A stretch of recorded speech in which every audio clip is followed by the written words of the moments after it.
भक्ति अबोध है। भक्ति को जहाँ आस्था नहीं मिली, जहाँ भाव नहीं मिला, जहाँ श्रद्धा नहीं मिली, वहां भक्ति ठहर नहीं सकते, हट जाएंगे।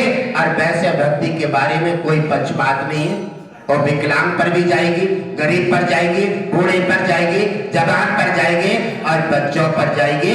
आप इतिहास उठाकर देख लो, भक्ति को जिसने दोनों हाथों से गोद मिला करके और जैसे भाव के साथ पाया है, और भक्ति जिसके अंदर उतर गई, भक्ति के बाद ज्ञान और ज्ञान के बाद वैराग्य, ज्ञान भक्ति वैराग्य तीनों चीजें स्थान ले लेती हैं, तो भगवान विष्णु लक्ष्मी को तो फिर आना ही पड़ता है।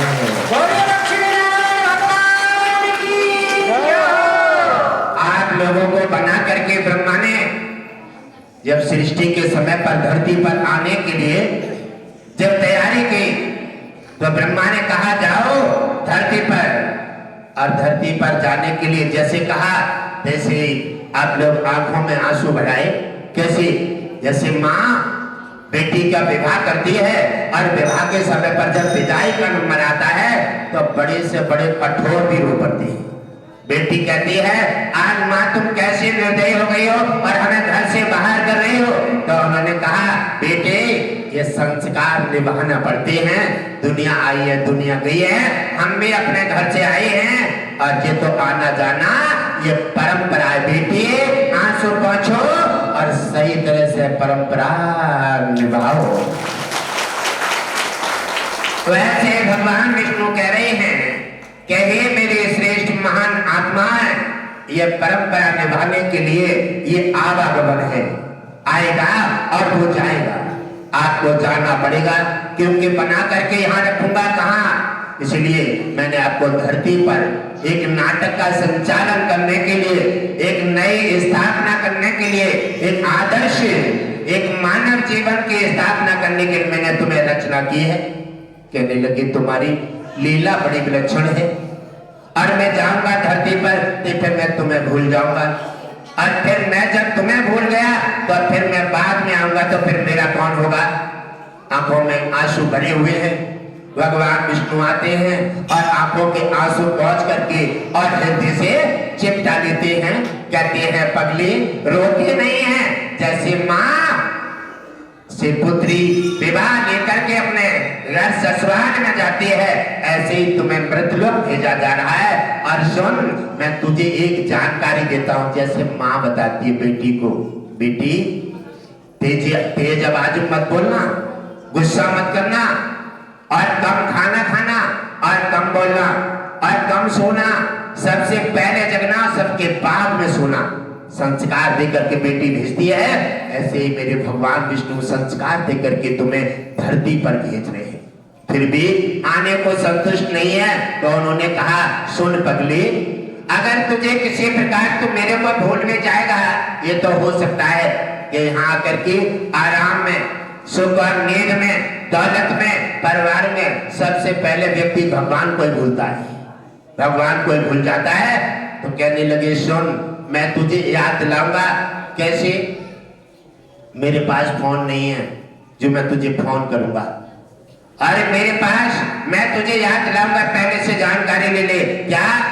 कि जब मैं तुझे सामने कोई संकट डालूं, कष्ट भेजूं, बीमारी भेजूं, गरीबी भेजूं, लड़ाई भेजूं और झगड़ा भेजूं, तभी समझ लेना पगले कि मेरा भगवान विष्णु मुझे याद कर रहा है। भगवान की जय हो। भगवान विष्णु मेरा मुझे याद कर रहा है। आजकल क्या करती है दुनिया, जब संकट आता है और बच्चा बिगड़ जाता है तो कोई जन्म पत्री लेकर के पंडितों को दिखाने के लिए जाएंगी। देखो हमारे जन्म पत्री में क्या कह रहे हैं, पंडित उल्टा सीधा पढ़ाते हैं।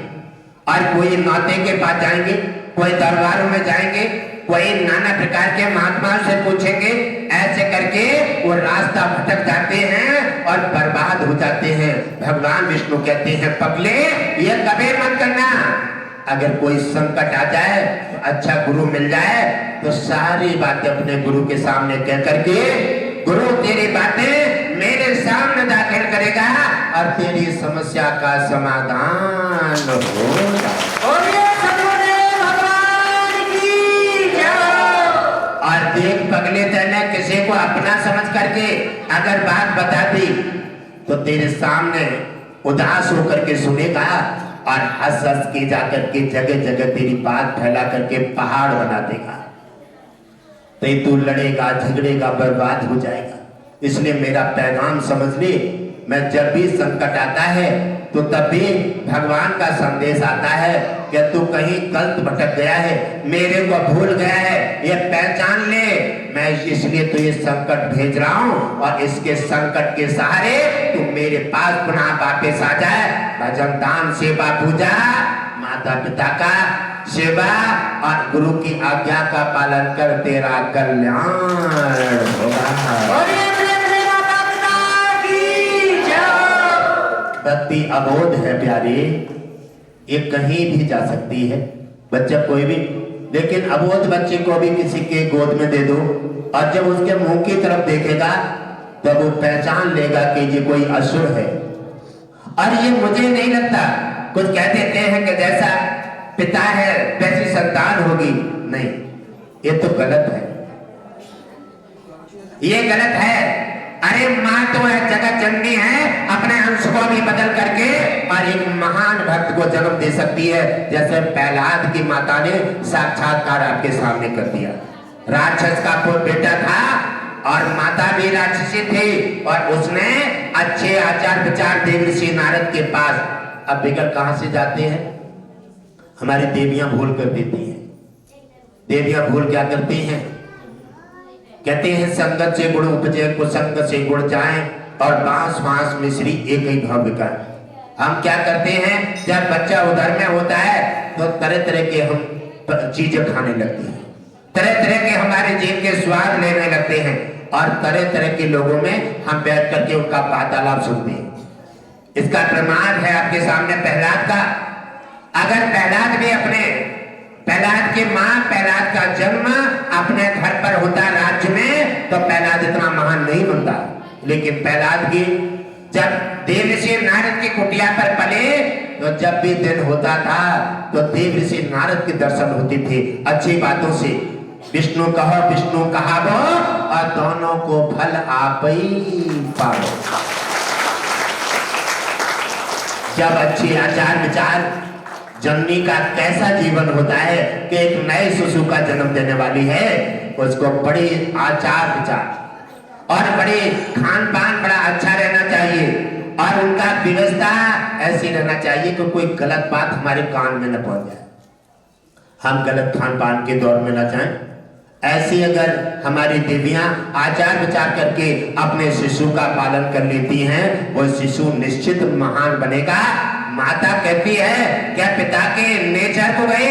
नहीं, माँ चाहे तो पिता के नेचर को बदल करके और अपना नेचर प्रवेश कर सकती है और अपने महानता प्रदान करके और संतान का कल्याण कर। जैसे प्रहलाद का हो गया, आज हमारी देवियां संतान से और घर परिवारों से जो प्रेरित हैं और नाना प्रकार से दिक्कत उठा रही हैं, ये हमारी स्वयं की कमी है। हमने कहीं कहीं उधर के समय पे किसी की गलत बात नहीं सुनना चाहिए, लड़ना नहीं चाहिए, दूषित भोजन नहीं खाना चाहिए, लहसुन प्याज का सेवन नहीं करना चाहिए, रामायण गीता और अपने वेदों का अध्ययन करना चाहिए। अब ये समय कहाँ रखो है? ये समय कहाँ है? सत्संग बुलाओ, सत्संग जा रहे हो, कहने लगे समय नहीं है। समय काहे के लिए है? यमराज के कटघरे में जाने के लिए? समय काहे के लिए है? अस्पताल में जाने के लिए? समय काहे के लिए है? बीमारी और कोर्ट कचहरी में रहने के लिए? समय आपका ईश्वर निकाल लेता है और जब समय निकल जाता है तो फिर वो तुम्हारे लिए बड़ा भारी पड़ता है। इसलिए गुरु आपको मार्ग देने के लिए आया है। और फिर कहा भगवान विष्णु ने, पगली रो मत, मैं तुझे ऐसा साधन देके भेज रहा हूं, धरती पर जा और धरती पर तेरा सहयोग करने वाला मिलेगा। कहने लगा कौन? मैं कैसे पहचानूंगा? कहने लगे जा हर किसी जाकर के अच्छे गुरु को गुरु बना ले और वो तेरे जीवन में हर मार्ग संकट से हटा करके और हर मार्ग तुझे मेरे से जोड़ेगा। और जो हर बात बात पर कदम कदम पर जो मेरा द्वार और मेरा नाम बताए उसी को तो सच्चा गुरु मान करके नाम दान ले ले और उसकी आज्ञा का पालन कर, तेरा कल्याण।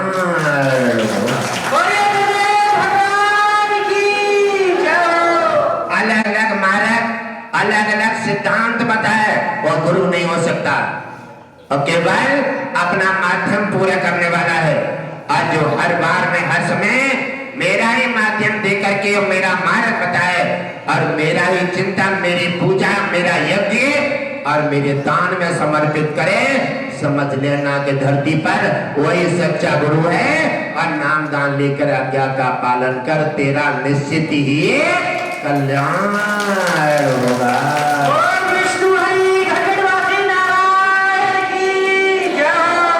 और भक्ति सबके पास समा जाती है प्यारे। भक्ति को भाव से ले लीजिए, भक्ति को भाव से लो और भक्ति जिसके अंदर स्थान ले जाए। कहा जाता है बार बार सत्संगों में, देवियों से कहा जाता है कि देवी और देवता अपने घर में सुबह शाम नित्य दिन पूजा करें, नित्य दिन पूजा करेंगे। छोटे छोटे बच्चे सीखेंगे हमारे माँ बाप क्या कर रहे हैं, जाकर के शौक में बैठेंगे, फिर शौक में आरती घुमाएंगे। तुम जैसे दंडवत प्रणाम करोगे तैसे वो भी प्रणाम करेंगे। धीरे धीरे क्या होगा, हमारा पूरा परिवार भक्त बन जाएगा और भक्ति हमारे घर में गूंजने लगेगी।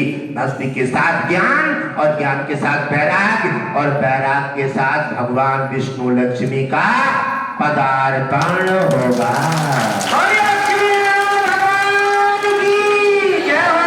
साधन ये तो उसका साधन, विवाह करोगे तो उसका साधन, जीवन जियोगे उसका साधन। और साधन तो देखो आश्रम का भी साधन ये नहीं बना होता तो आप कहाँ बैठते, साधन तो बनाना पड़ता है। इसलिए भगवान को लाने का साधन बनाओ। बार बार गुरुदेव बता रहे हैं और भगवान विष्णु लक्ष्मी के अलावा कोई भी तुम्हारी व्यवस्था तुम्हें नहीं दे सकता, इनके अलावा कोई कल्याण नहीं कर सकता। और मीटिंग में जो समस्याएं लगातार आ रही हैं, मीटिंग में प्रस्ताव जारी किया भगवान विष्णु भोलेनाथ ने और अश्विनी कुमार के गुरुदेव की मीटिंग हुई, उन्होंने तुरंत प्रस्ताव जारी किया सभी भक्तों को सूचित करें और जो भक्त भाग्यशाली हैं जिनके अंदर दान पुण्य सेवा है वो आकर के रिफ्रेश में भाग ले लेंगे और रिफ्रेश में भाग ले लेंगे।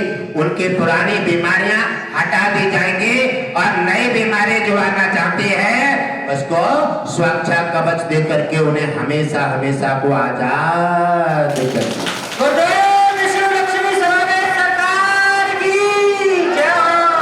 तो मेरे प्यारे भक्तों आप थोड़े थोड़े अच्छा आगे बढ़ाओ, जगह कम है और आसन भर गए हैं और चादर लेकर ऊपर जाओ और एक घोड़ा उठा के लाओ, चादर लाओ और संत आने वाले हैं, आसन भरे हुए हैं और ला करके घोड़ा और वहां डाल दो, एक चादर बिछा करके संत जी को स्थान दे दो, चादर लेकर के और उठा के लाओ ऊपर से।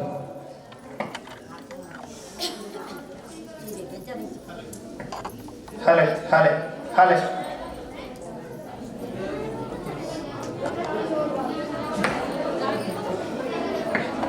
बोलिए विष्णु हरि गंगवासी नारायण की, बोलिए सच्चे दरबार की।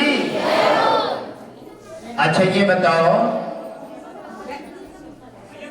और वैसे भगवान विष्णु का प्रसारण है, भगवान विष्णु ने कहा है अश्विनी कुमार ने मीटिंग में समाधान होने का होगा जो सनातन होंगे। आप सब सनातन है ना? कौन कौन सनातन है हाथ उठा। अच्छा सभी सनातन दिखाई दे रहे,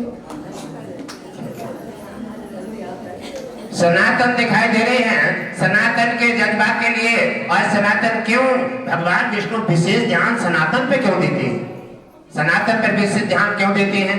जैसे हमारे समाज में सबसे बड़ा लालच टूट गया है और लालच से जैसा है हमारा आता है सबसे ज्यादा भ्रष्ट आता है ईसाई मजहब, सबसे ज्यादा भ्रष्ट, जिसका कोई नियम नहीं, धर्म नहीं, कोई परंपरा नहीं, कोई खान पान नहीं।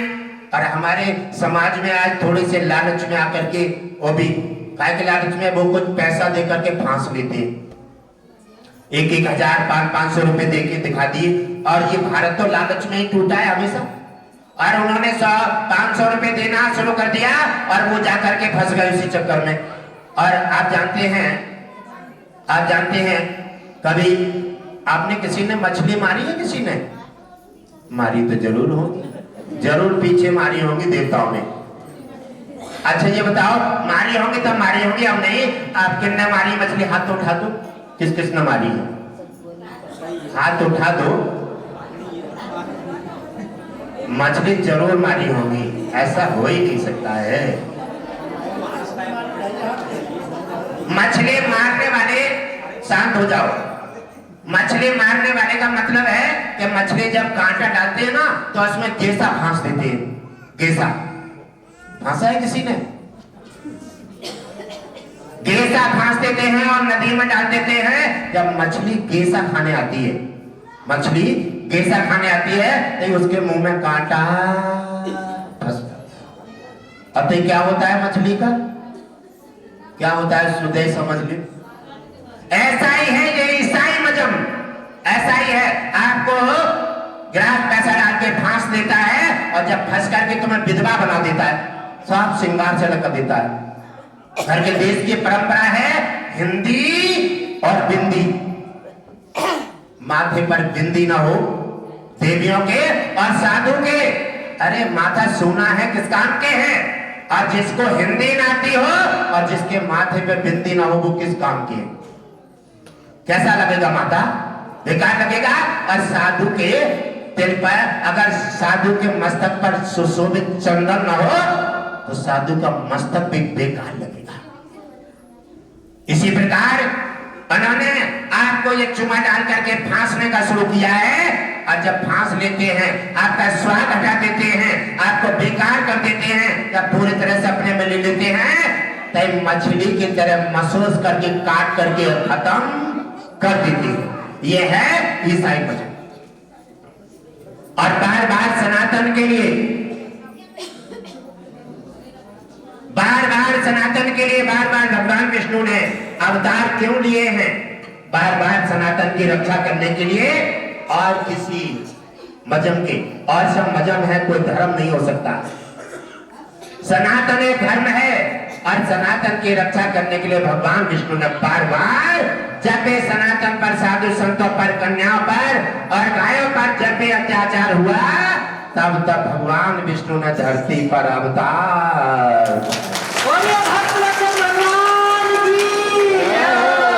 अब आप समझ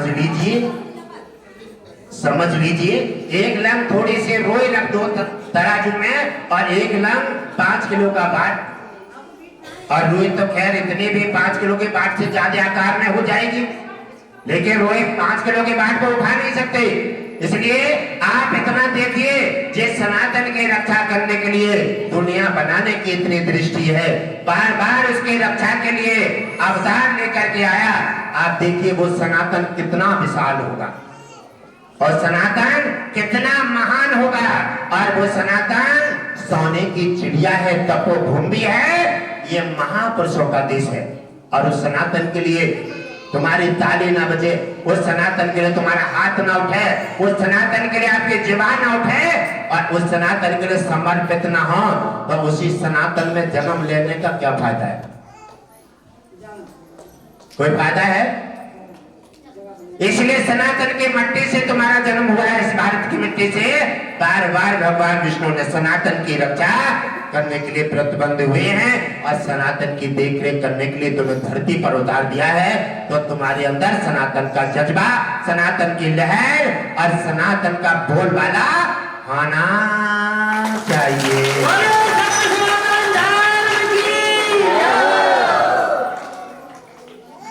आइए मेरे संत महान, आपका स्वागत है और हमारे कैलाश से आए हुए संत का तालियों से स्वागत करें।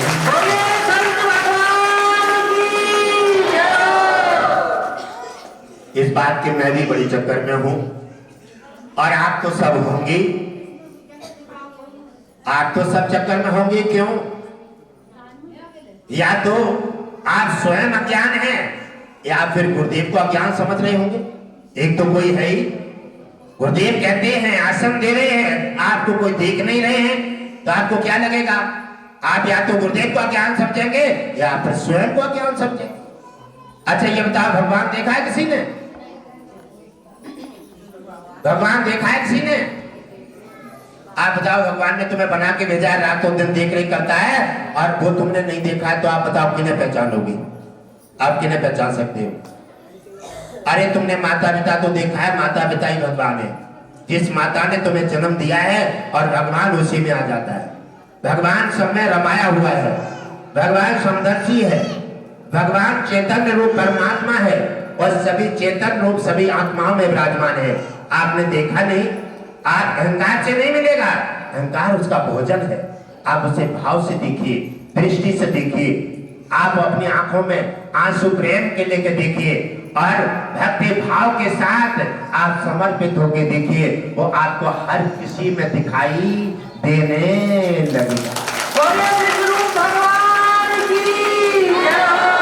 आप देखिए, अभी गुरुदेव तो यहाँ अभी आए हैं थोड़ी देर पहले, लेकिन गुरुदेव को आप जहाँ बैठे हैं और लक्ष्मी यहाँ पधारी है, और गुरुदेव को जैसे टीवी में सीन दिख रहा है तो सही दिख रहा है। लक्ष्मी जहाँ आई है यहीं पर आसन दिया है और गुरुदेव को पहले से सीन दे दिया कि आपने हमें आसन नहीं दिया है, हमने अपना आसन लगा करके, और बैठी नहीं खड़ी हो गई। इसलिए देवता को भाव से पुकार लीजिए, भगवान को भाव से देखिए, और हम तो आपको सबको दिखाना चाहते हैं। हम क्या करें आपकी, लेकिन परंतु खत्म नहीं होती। आप जब तक कामकाज नहीं छोड़ोगे, जब तक आप उनसे अपनी डोरी नहीं लगाओगे, तब तक वो न तुम्हें दिखेंगे। तुम तो उन्हें देख रहे हो, लेकिन वो तुम उन्हें नहीं देख पा रहे हो।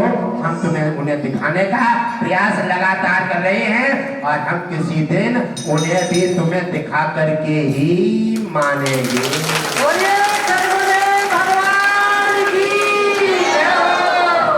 प्रेम पत्थर को भगवान बना देता है और प्यार मिट्टी को इंसान बना देता है। आपने कभी पत्थर से भगवान निकलते देखे हैं? क्योंकि आपने भगवान का जब भाव ही नहीं देखा है और आपने उन चीजों को देखा नहीं है।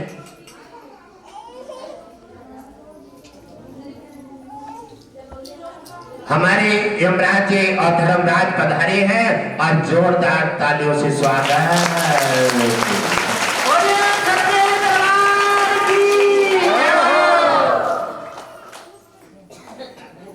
सभी देवता 24 घंटे 3 देवता तुम्हारे शरीर में काम करते हैं।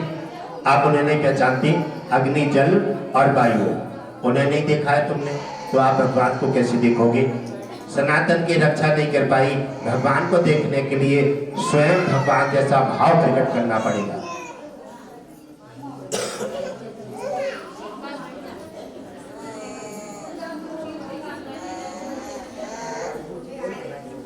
एक लोटा जल लेके आओ और 2 पत्ते तुलसी के, उसी जल में डाल के लाओ। सत्य सनातन धर्म की, आज के आनंद की, भक्त भगवान की। अच्छा ये बताओ गुरुदेव, भक्त भगवान की जब क्यों बोलती है? कारण क्या है? भक्त भगवान का समावेश है। अगर भक्त नहीं होंगे तो भगवान को कौन मानेगा, और भगवान भक्त को नहीं देखेंगे तो उनकी सहायता कौन करेगा? इसलिए भक्त भगवान का समावेश है, हमेशा बना रहा है, हमेशा बना रहेगा। आवागमन जो है तो लगातार चलता रहेगा। नीति नियम जो विधान बनाए हैं वो विधान लगातार बने रहेंगे। भगवान विष्णु की कृपा सदा बरसती रहेगी। कल्याण।